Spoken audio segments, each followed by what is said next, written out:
guys, welcome to another video. Today we are going to be tackling the current meta of the game, and by meta I mean where the game is currently at. You know, what commanders are the best and how it's being played, and we're looking at the top 6 commanders today. Oh, Melt, there's only 5 commanders. No, there's 6. Just give me a second. Okay, so first thing we want to tackle is the airship commanders, right? So Rogers is the king of the current meta because of his second ability at level 60.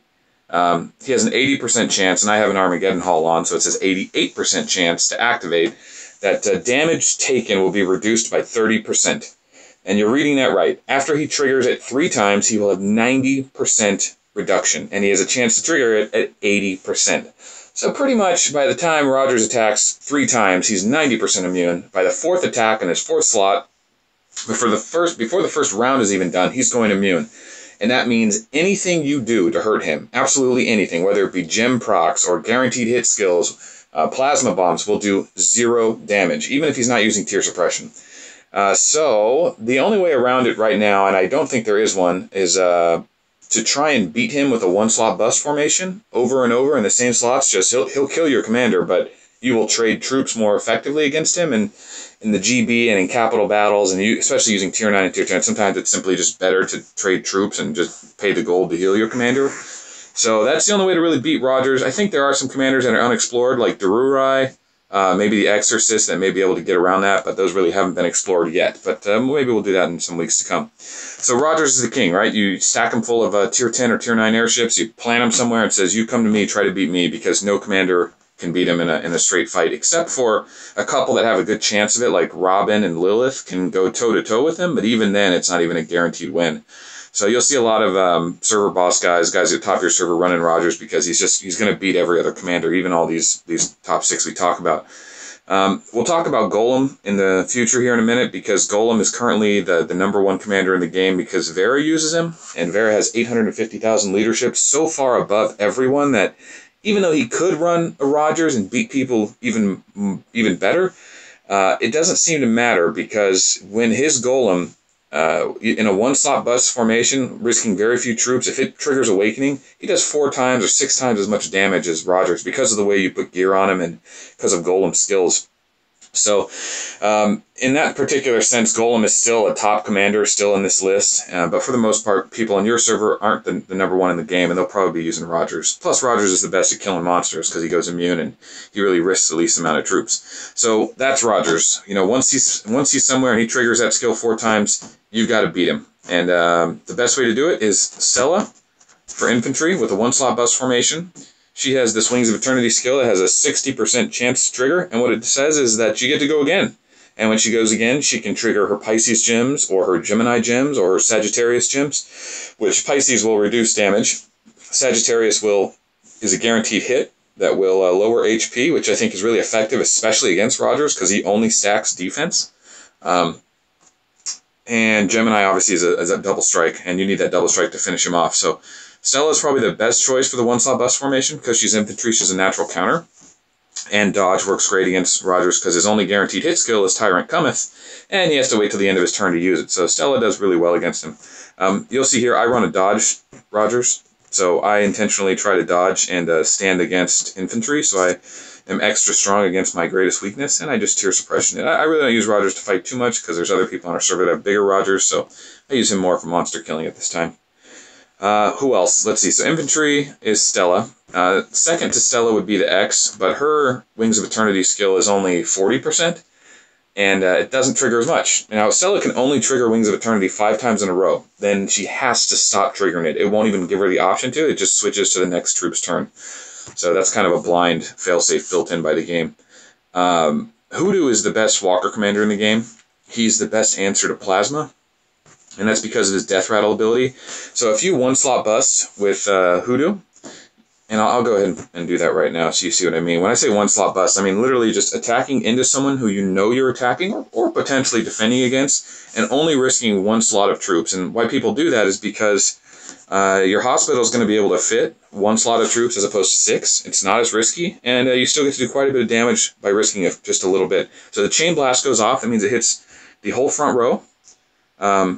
There it is. There's the Chain Blast. It does hit harder than the Death Rattle, So here comes another Chain Blast. That was really lucky. That was only a 20% chance. So that's only going to hit the slot 3. So there it comes now.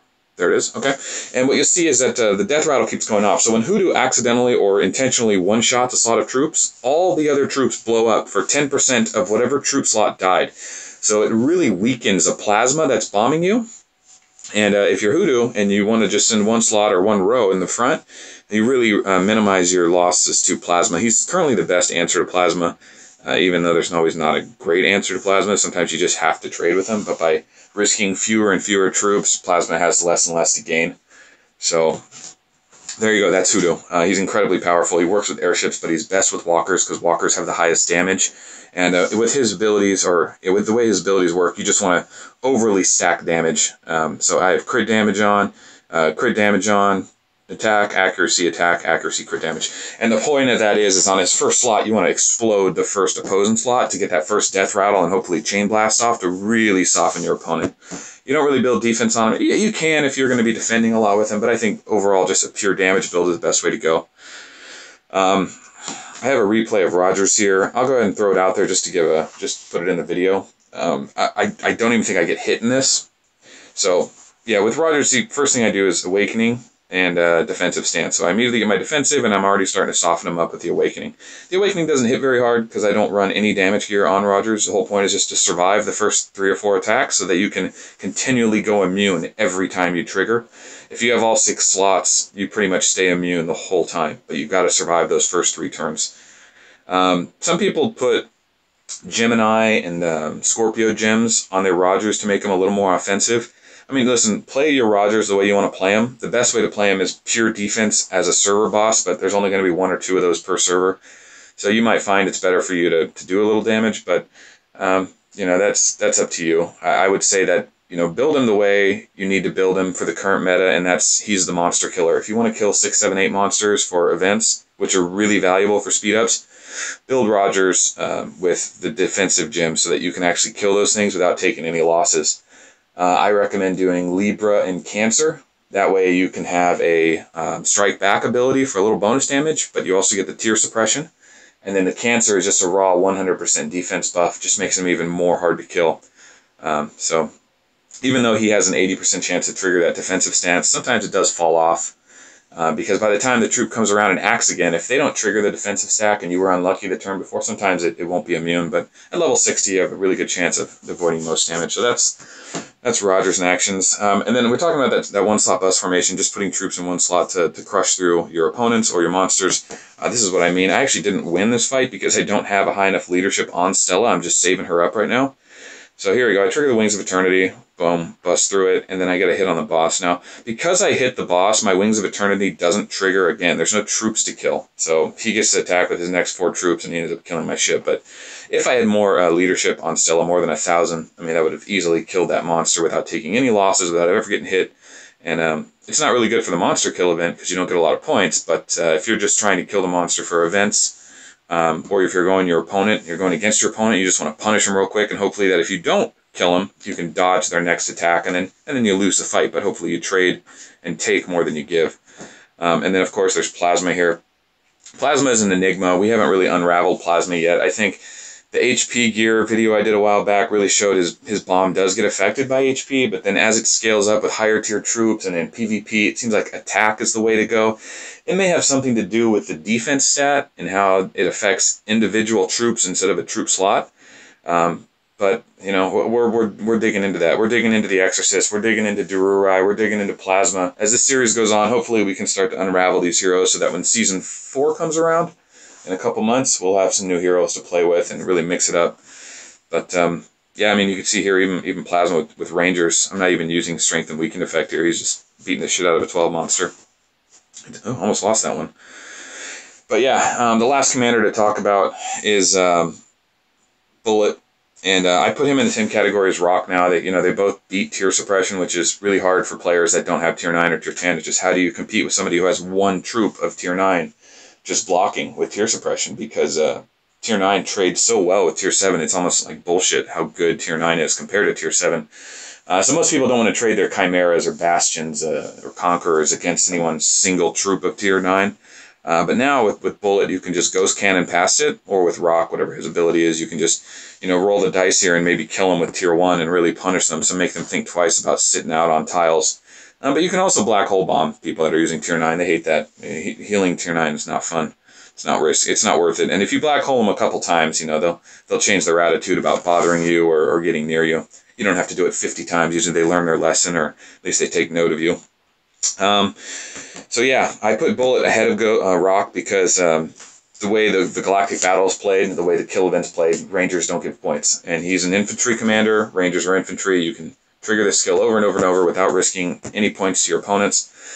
And I think that makes him a little better than Rock. But Rock is equally as useful if someone goes like, pure dodge and strength and weakened against Bullet with their Walker commander. It's just really hard to hit them. But anyway, so we'll talk one more thing about Golem. There's a video I did on Golem to explain why Golem is better than Chief. No, Melt, Chief hits harder.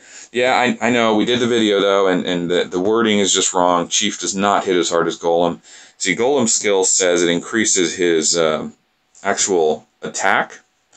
Hit and attack will increase. I think attack is the base stat. So increasing the base stat as opposed to the additives or the multipliers changes significantly. So if the base stat goes up by 30%, all the additive bonuses base it off the original point instead of just being like 100% here, 100% there, 100% there.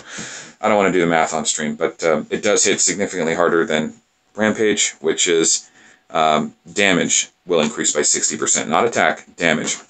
So I think the dev said something about that.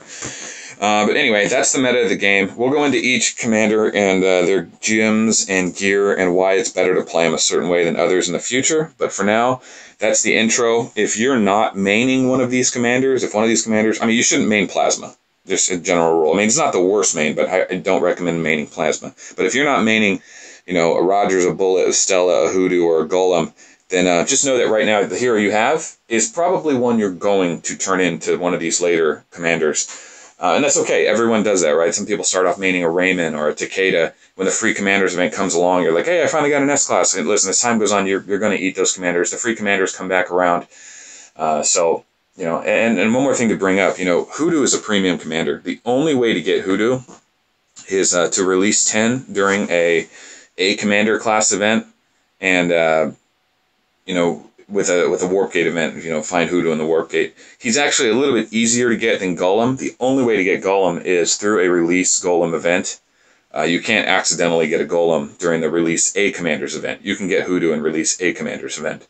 I don't know if everyone knows that there is if you do release 10 right now when there's not an event, you can get A-class commanders.